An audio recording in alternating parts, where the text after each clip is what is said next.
drinking low alcohol wine is a huge advantage to your health and your wellness and how you're going to feel and your hydration levels, not waking up in the middle of the night dehydrated. Alcohol is a really toxic and dangerous drug, one that we should treat with care. Here's the other problem with the wine industry. They're in collusion with the government. Again, the alcohol stated on a bottle of wine by law is not required to be accurate.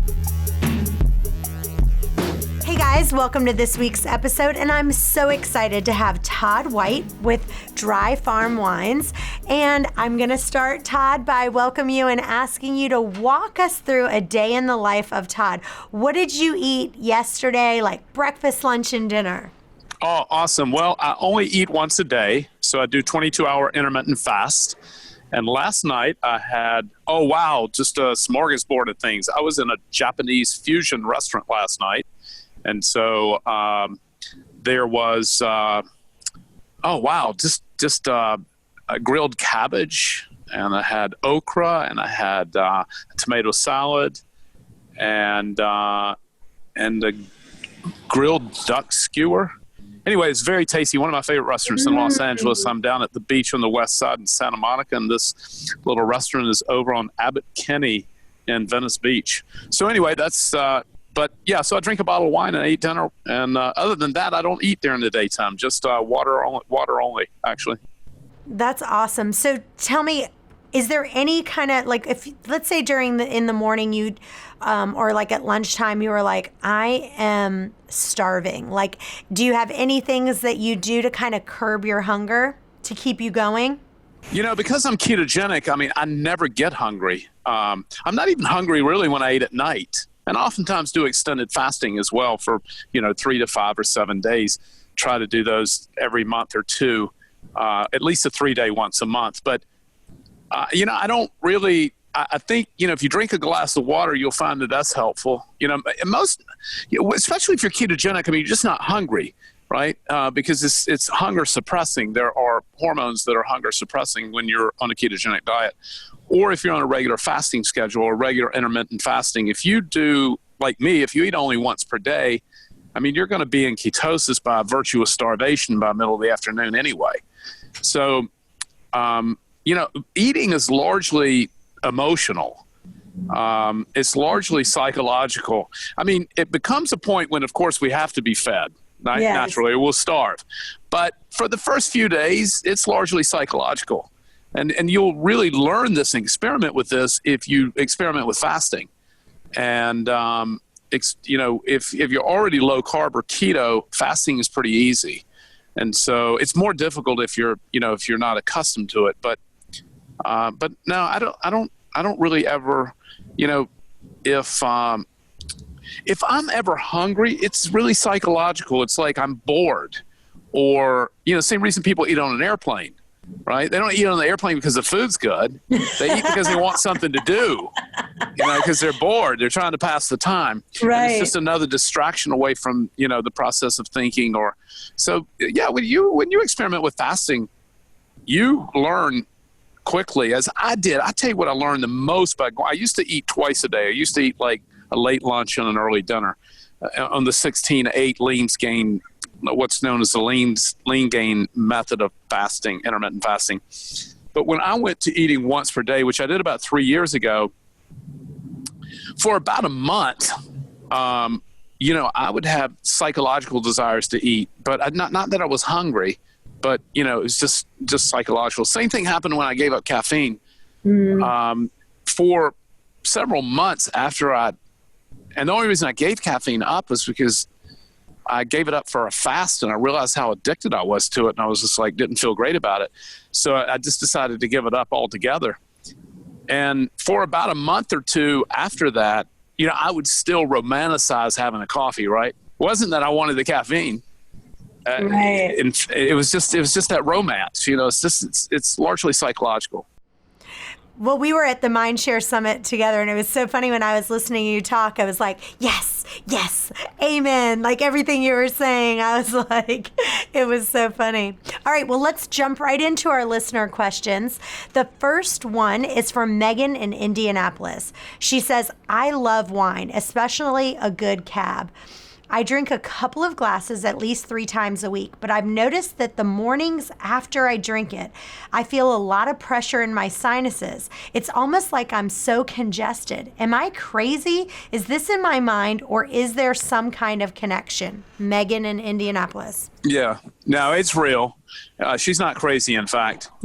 What she's suffering from is a reaction to biogenetic amines. And the two primary offenders, and this is what most women associate with feeling bad from drinking wine, and particularly red wine, is these tyramine and histamine, which are quite high in commercial wines. They're quite low in natural wines because of the style and the way the wines are made.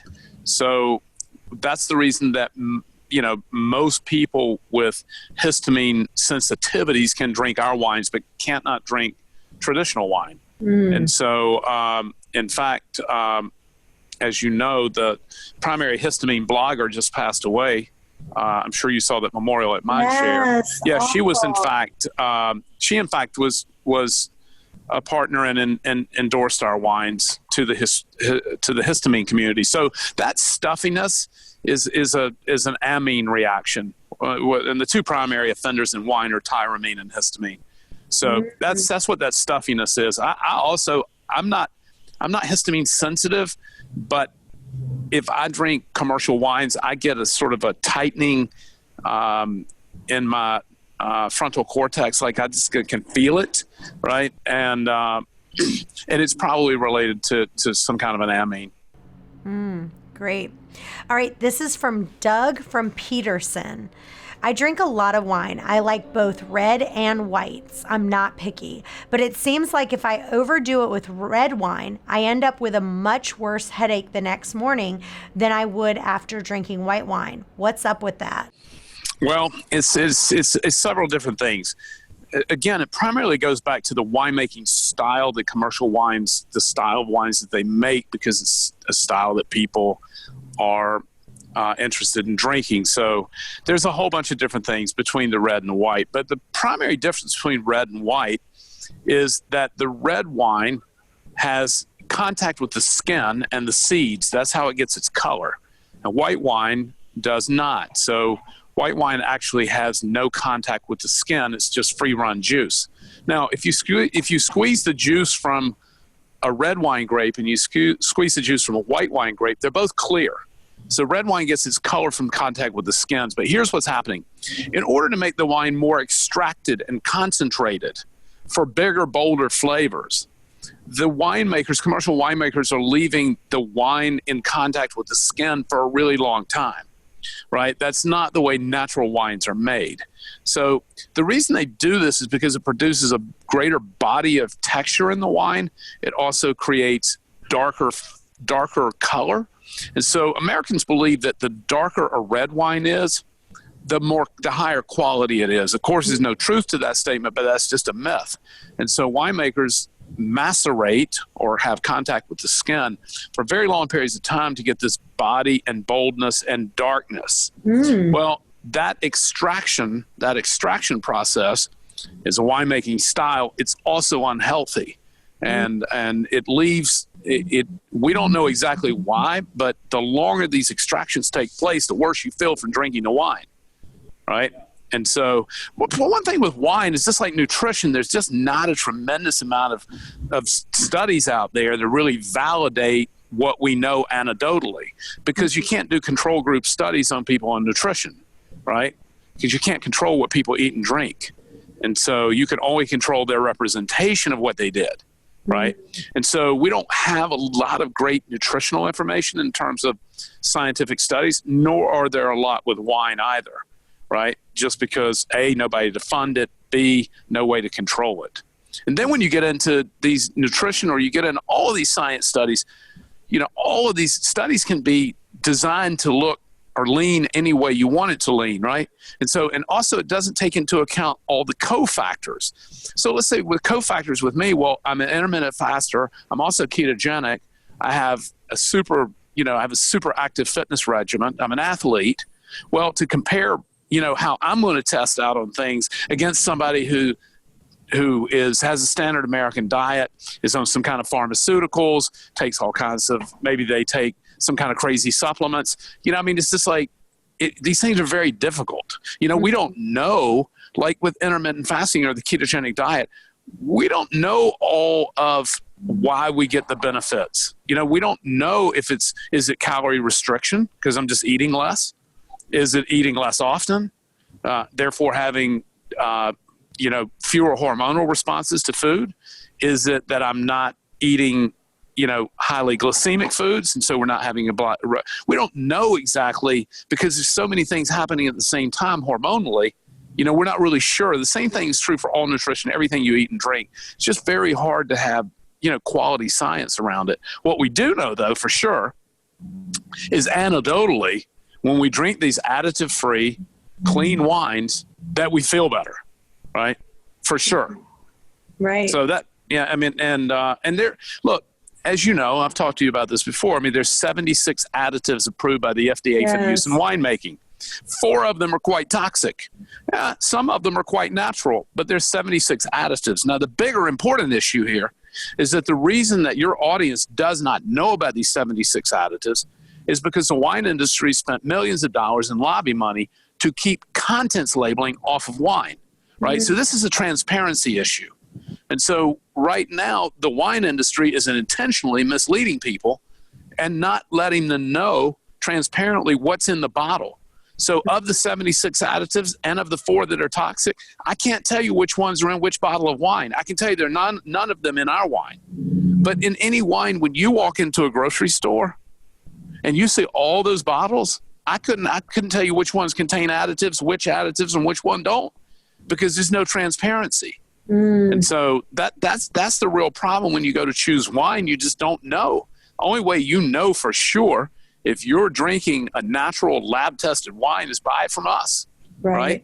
Because we're fanatics, and and we walk the walk that we talk, right? So I mean, it's like I'm drinking the same wine that I sell, right? And so, and we care deeply about what we put in our body, and most of your audience probably cares about what they put in their body, and so for that, and if you weren't buying your wine from us, then your next second best is to try to find a retailer who sells natural wines. That's a specific category of wine, which means that it's additive free and that it's fermented with wild native yeast and that it's organically or biodynamically farmed. So anyway, that's awesome. That's a lot of the story here. All right, this next one's from Alyssa in Omaha. When I drink 1 glass of regular wine, I get a massive wine headache. Why is it that I could have 3 or 4 vodka tonics and not get a headache? Well, again, this is the impurities that she's not drinking natural wine. She wouldn't get a headache from natural wine. So these are the impurities that are in the wine. They could be additives. They could be toxins from farming, could be glyphosate, could be sugar. And the combination of sugar and alcohol is a pretty nasty combination. If you drink a shot of tequila, that's a very different feeling than you'll have from drinking a margarita, right? So when you combine alcohol and sugar together, it just becomes particularly nasty, particularly in your hangover. So, but there are a lot of impurities in wine unless you're drinking a natural wine, right? And you've had the experience, and you've drank our wines. I mean, it's not the same, right? And so, but we're doing independent lab testing. So of all the wines that we taste from around the world, we don't sell any wines from the United States, by the way, because there are no wines made in the U.S. that meet our standards of health and purity. Wow. They're just not any here. So all of our wines are grown in Europe, very small family farms. I have 4 growers in South Africa. I say growers because wine is grown, not made, right? Because if you're not doing anything in the cellar but using wild native yeast that's on the skin of the grape to ferment the wine with no other additives or additions, you're not really making wine, you're growing it, right? Because everything you need to make wine is already on the grape. The only thing you need to make wine is yeast and sugar in the juice, right? And so the yeast eats the sugar, And the byproduct of that is ethyl alcohol and carbon dioxide. As long as you have yeast present. Now, what's happening in commercial wines, like when you walk in the grocery store, you see all those wines you see hundreds of different wines, right, on the shelves. Those wines are not made with wild native yeast.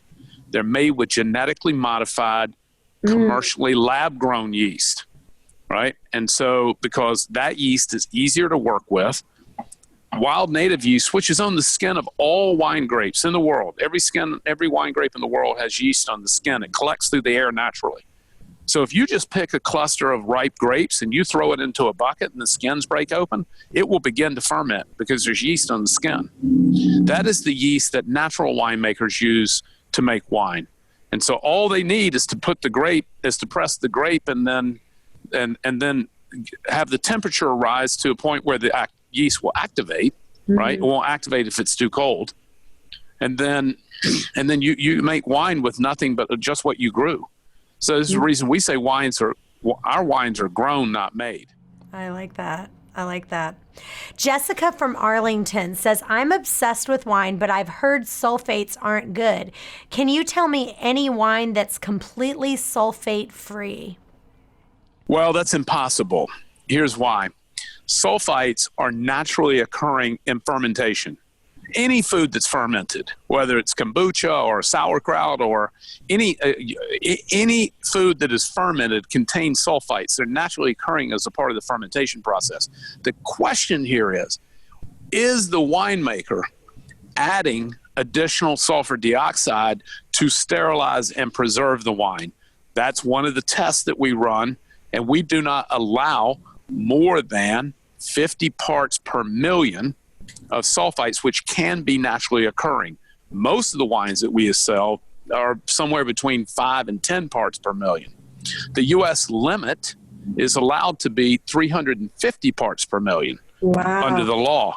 And so you'll see these higher sulfite wines in commercial wines because what they're using the sulfur dioxide for is to sterilize and McDonaldize the wine, making it sort of a shelf-consistent taste from bottle to bottle, year to year, because they're selling this shelf-stable kind of product that's not alive. They've sterilized it. When they sterilize it with the sulfur dioxide, they also kill all of the friendly microbiome, all the friendly bacteria that is helpful to the microbiome. That is killed in the sterilization process too.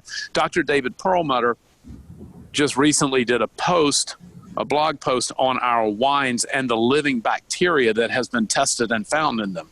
Because when you don't sterilize a wine and it remains alive and natural, all the bacteria that's in the wine is also alive and natural.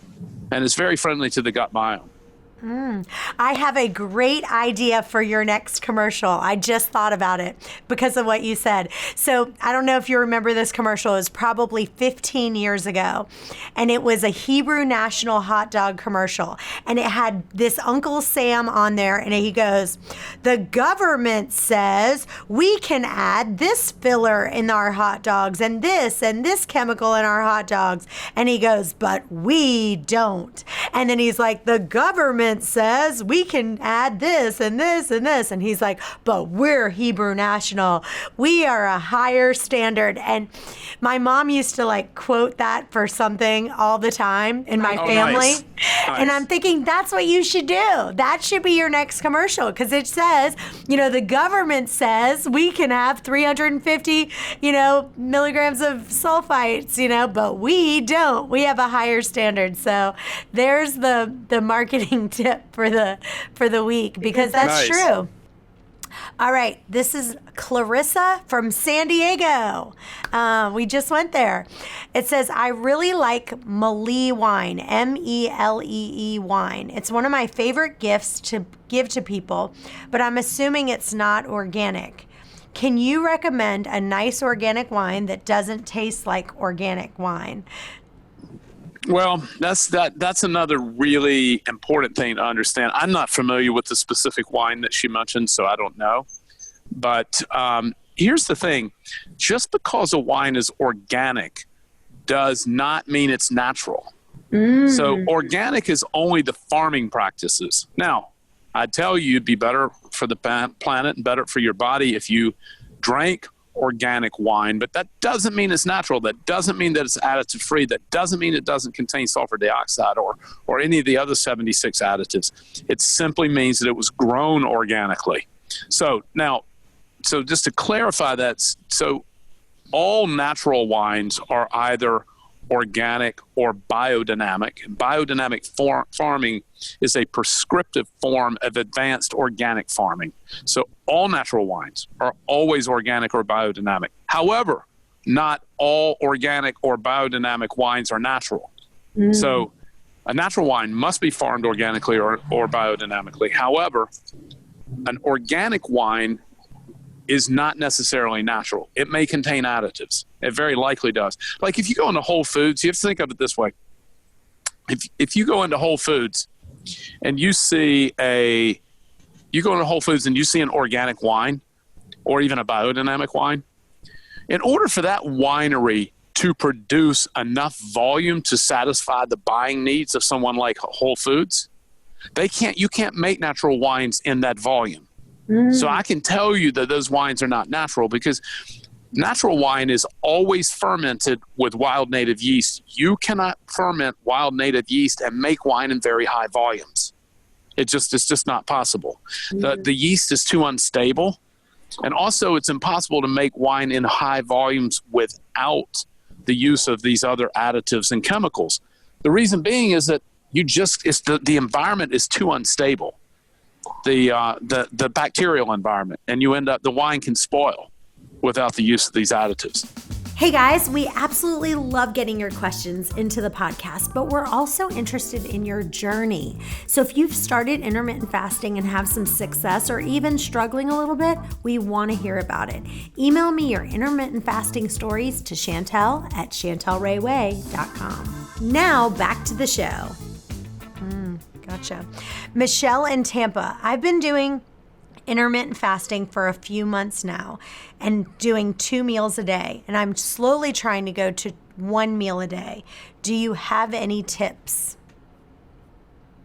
Well, I think the greatest obstacle, well, it's definitely psychologically first, but I'll talk about that in a minute. But the greatest obstacle to most people is who they're surrounded with, right? So if you're living in a house, if you're single, if you're single or in a relationship with someone who also wants to experiment in these things with you, then that's awesome. If you're living with someone or other people who don't subscribe to what you're trying to do, and then there's this constant stuff around you all the time, right, then that makes it more difficult. But let's just say that you're single. Then what's the next hurdle to get over? Well, the next hurdle is really psychological, right? So you'll find that going to eating once a day is pretty easy once you kind of get past that psychological addiction, that pleasure, or also just the distraction. See, I think because I have a serious meditation practice, I think also helps with my fasting. Because one of the reasons that we eat is that it draws us away from the trauma of thought, right?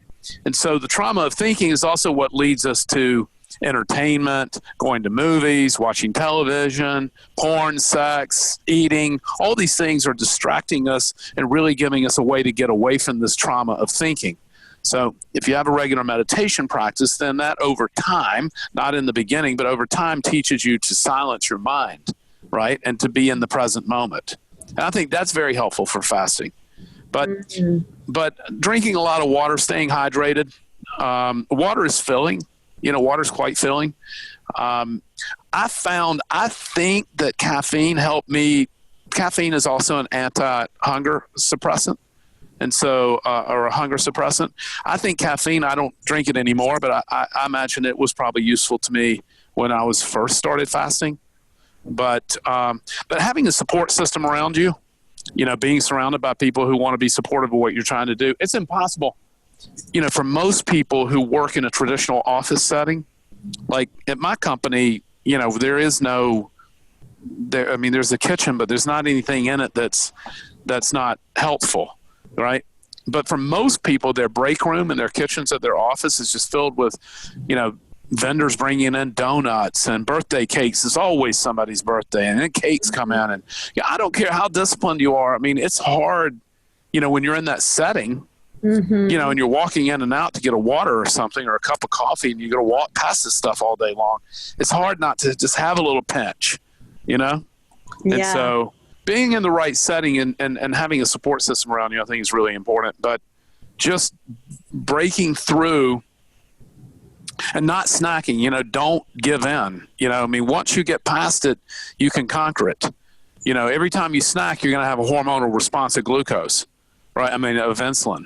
Unless you're eating pure fat, anything else you digest in the way of food, unless it's pure fat, is going to create an insulin response.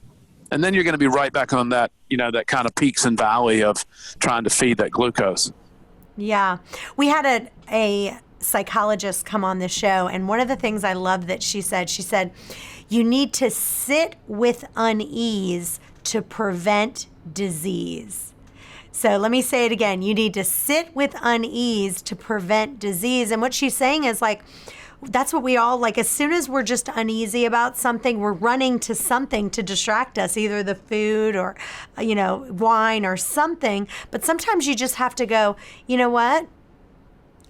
I'm going to be able to sit here with a little bit unease, and I don't have to, self-medicate with all these different things. Yeah, I think that the other thing I think is helpful too is to lean in psychologically to the challenge, right? So, okay, I know this is going to be difficult. I know this is going to be challenging. I'm going to derive power from that challenge. I'm going to derive pride and power from my standing up to this desire. It will pass.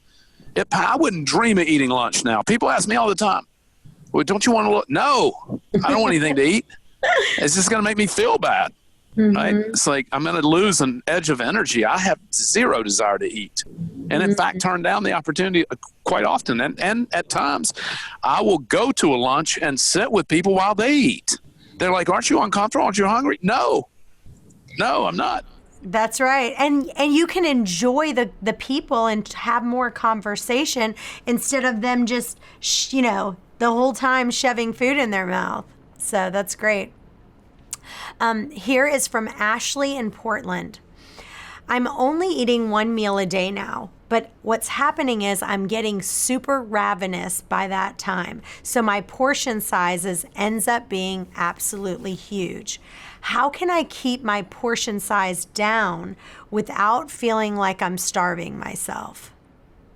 Super, super simple answer to that is just increase your fat.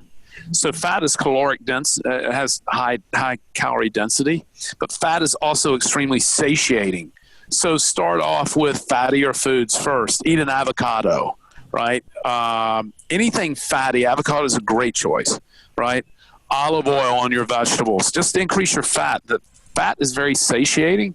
I don't have her experience. I'm not ravaged. Men and women are different, of course, and everybody has a different response to fasting. Right? For me, it just happens to work very well. Some people it doesn't work as well. Most people don't give it a fair chance because they don't really get there. They don't really get fat adaptive. As I said, being ketogenic makes fasting super, super easier. So I would recommend that it sounds like maybe she needs to cut her carbs back. Right? So if you cut your carbs back to say 30 grams or less per day and increase the fat, I think that will go away. But again, that's therapeutic ketogenic diet. May not work for her. Some women don't do well on keto. So, you just have to experiment. But the thing I think really to remember is that we have to give ourselves ample time to really have a successful experiment. Right? Because there's going to be a period of adjustment where you're going to be uncomfortable. When you go from eating, carbs to no carbs, there's definitely going to be a period of adjustment, right? Mm-hmm. You're going to have low energy, while your brain is trying to figure out with your liver how to get ketones up there because it's been lazy burning glucose. It's going to take a little period of time, and it will be, for most people, quite uncomfortable. Mm-hmm. So, but I would say lower the carbs and increase the fat. I think and eat fat first. Get some fat in your system, like an avocado, which is super filling. And even like 15 minutes before, like having the avocado or the nuts or something 20 minutes and then go for eating your meal. All right. This next one is from Sam in Pittsburgh. I love Voo champagne. It's my absolute favorite. How do I know if it's bad for me? I don't feel terrible after drinking it, but I don't feel great. Well, I tell you how you know, because it's industrially farmed and it's additive filled and it has sugar in it. So no question about it. Vouv is like this huge producer. Huge, right? The one thing I do, they do a great job on packaging. I love the orange labels, and it feels sexy, and you want to drink it. They've done a great job, but the fact of the matter is that, it contains additives. It has been industrially farmed. It is not organic for sure, and for sure it contains sugar. Most of the Champagne region is industrial farmed, almost all of it. There are 2 natural wine producers in the whole region. The rest of it's industrially farmed and filled with additives. You can't make wine in that volume. Like, they sell millions and millions and millions of bottles a year. Well, you can't make wine in that volume without the use of additives. So what he could do is drink a natural sparkling wine, and I think you would have a very different. It's only can be called champagne if it's grown in the Champagne region. All other wines that are not grown in Champagne that are sparkling are known as sparkling wines. As I said, there's only 2 natural wine producers in the Champagne region. We do business with both of them, but they don't make very high volume. They couldn't make anything like an industrial product like Vouv. When you think of these things, you have to think of, they want to make it sound sexy and they want to tell a story and they got beautiful packaging, but these are industrial products that are made in factories, huge factories, right? This is not like some Riddler turning champagne bottles in some cave. These are like huge, massive factories that are the size of multiple football fields, right? They're huge. They're spread. That's where what people don't know, because the wine industry has done a great job of keeping this secret, is that the 52% of all the wines manufactured in the United States are made by just 3 giant conglomerates. The top 30 companies make over 70% of U.S. wines. Now, why people don't know that is because these wine conglomerates, these multi-billion-dollar marketing conglomerates, hide behind tens of thousands of labels and brands. So they have you believe that you're drinking from a farmhouse or a chateau, when in fact you're drinking from massive manufacturing facilities in Central California. And they're all located in the Central Valley, and they're the size of multiple football fields put together. They're massive, right? That's where they make all this wine. So 3 companies are making over half of all U.S. wine. And they want to fool you, right? They want to sell you wine through a magazine ad that's got, some pretty girl in a vineyard and who looks healthy and happy, and and they've got a picture of the winery behind it, right? That tasting room, but that's not where wines are made. Wines are made in factories, right? So anyway, that's why we sell and drink, 100% natural, organic, additive-free, lab-tested natural wines from small family farms. Right. Well, and I think the part that you said, the fact that you can't even get your wine from the United States because it's not getting you the quality of wine that you're looking for is pretty sad. Not healthy wine. I'm sure that there are some, quote, quality wines in the U.S., but they're not healthy. Right. And so that's the difference. I need to know what's in that bottle. Right. I need to know the farming practices of that family. I need to know from lab testing what's in that bottle. And that's the only way I can know, particularly even like sugar-free. The only way you know if a wine is sugar-free is to lab test it. Because with the acid in wine, even taste professionals like us can't taste the sugar unless it's high. If it's super high, of course you'd taste it. But if it's, let's say it's 5 or 10 grams a liter, we can't taste that. We'll find it in a lab test. We think sugar is the most widely abused, dangerous, and addictive drug on the planet. And we're just rabidly anti-sugar. I don't want to drink it. I mean, and I don't eat it. And I go to great lengths to avoid it, because it's so disruptive to our hormonal system. It's so disruptive to our health. Yes. Well, that goes straight to our last question, and this is from Jamie in Springfield. I just started keto and I need a more keto-friendly, lower sugar wine or champagne option. What is the name of the lowest sugar or sparkling wine, and how much sugar would be in a lowest amount of sugar wine? And I need to find out what is the highest amount that I would find in a bottle. Well, I mean, categorically, sugar in wine can range from 0 grams per liter. This is how sugar is measured in wine. It's in the grams per liter. And so it can be from 0 to as high as nearly 300 grams per liter. And the reason that this is about 130 grams per liter in Coca-Cola. Now, when we talk about this 100 plus grams, we're talking about dessert wines, late harvest wines, ice wines, rot wines. I mean, these are very, very intentionally sweet and very dense wines. That's not where the problem comes in, and I'll address the sparkling thing in a moment. So the problem comes in the commercial wines when wine is ranging from, say, 10 to 40 grams per liter, right? That's where the danger zone is, and a lot of commercial wines contain sugar, right, intentionally. But so in sparkling wines, sparkling wines are the most difficult wines to find sugar-free because of the way they're made. So most sparkling wines contain sugar. The only way to know if a wine contains sugar or not is to lab test it. So the lowest a sparkling wine will be, or any wine will be, is 0 grams per liter, right? And so the highest could be, anywhere in the range I just gave you, probably between, 10 and 50 grams per liter. So, but again, I can't name, finding sparkling wines. It's very difficult for us to find sugar-free, natural sparkling wines. But explain why. Explain why on that, because you said it's because of the way it's made. Well, because the way sparkling wines are made, there's a secondary fermentation that happens in the bottle after the wine's made. So the wine is made, then it's re-fermented again, so sugar is added, right? Or some component of sugar, whether that's coming from grape juice or, no matter how the sugar gets back in, sugar's getting back in the wine again after it's made. And then there's a secondary fermentation that happens in the bottle, right? And so with natural wines, you don't generally have sugar left over because there's no sulfur dioxide to preserve the wine. And you can't have it. You don't want to have an ongoing secondary fermentation.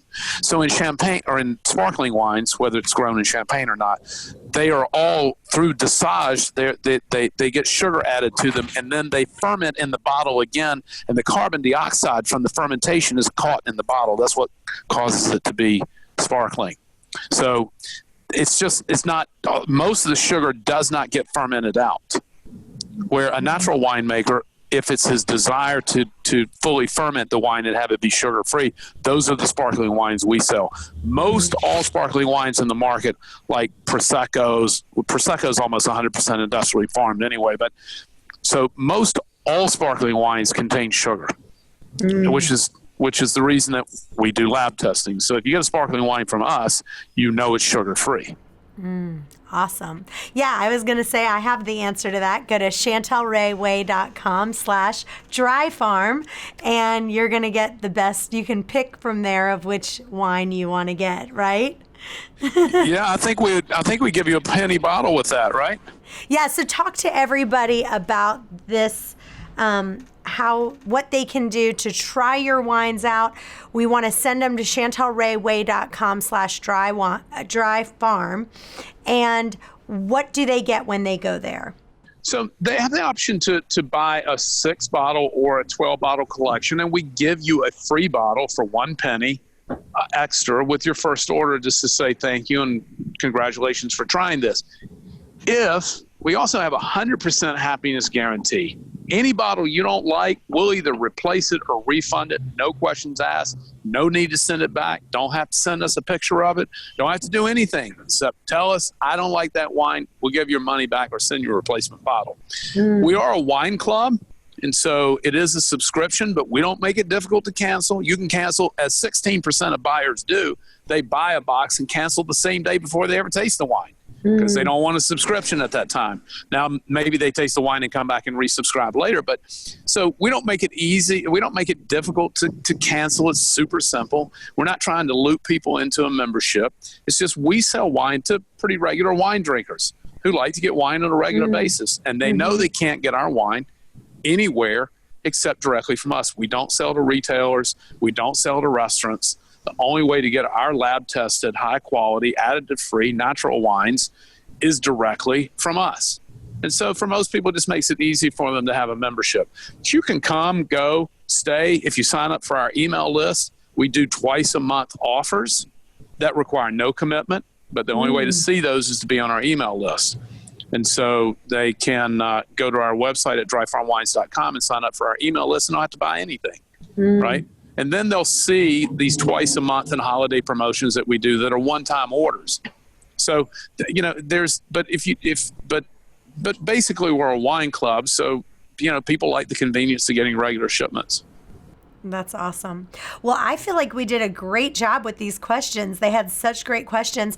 What else that people didn't ask that you feel like, let's add this in? What did we miss that people need to know about your wines and drinking clean wines?